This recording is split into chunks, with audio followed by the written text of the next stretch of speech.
สิให้สำนึกอีหยังคอยไปเห็นยังให้ซุ้มเจ้ามีแต่ซุ้มเจ้าเห็นจะข่อยบ่แม่นบ่ข่อยคือจำคัญมาหากินเรื่องครอบครัวของข่อยทุกอย่างเรื่องครอบครัวข่อย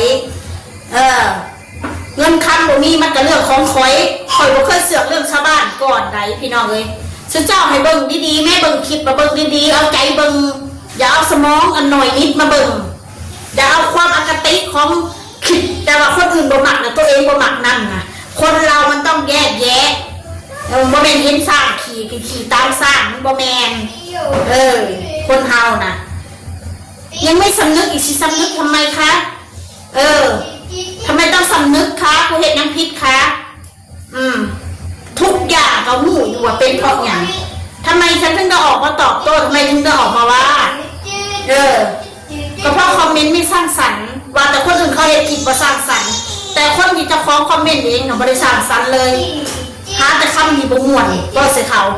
หาแต่ยัดเยียดแต่สิ่งบดีให้กับครอบครัวเขาเงินเขาสิขายบ้านหายไปใช้มันกับเรื่องของเขามันไม่เป็นเงินมึงสิมาถามหาอีกอย่างเงินขายบ้านหายไปใช้เบิดล่ะก็บ่เก็บบ่กำให้ลูกนะเรื่องยังล่ะมึงสิมาเสือกให้ยังมันเรื่องกูล่ะมึงสิมาเสือกเห็นยังอย่ามาว่าเขาว่าสิให้สำนึกหรือว่าสำนึกมันบ่สำนึกกับคนเฮาน่ะสิมาให้นั่งอันทำเนื้อทำตนทำเนื้อทำไปเพื่ออย่างไปทางเนี่ยทำกับคนที่เขาให้เกียรติเฮาคนที่เขาเป็นผู้รักผู้ใหญ่นะให้เฮาทำใส่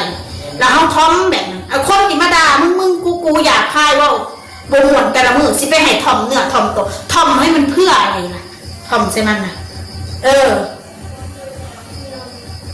คอยก็ยังบอกเลยดิเจ้าหัวงอกนี่มาถ่าเด็กน้อยเขาด่าคืน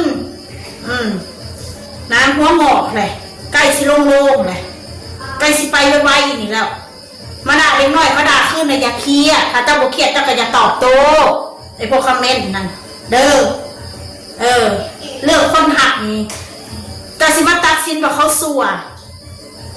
เจ้าเป็นคนดีเจ้าต้องให้คนทั้งโลกคนตัดสินเจ้าว่าเจ้าดีเจ้าบ่แม่นเจ้าสิมาตัดสินเองเอาเองในกลุ่มเน่ากลุ่มเหี้ยๆแต่ทหารมันบ่แม่น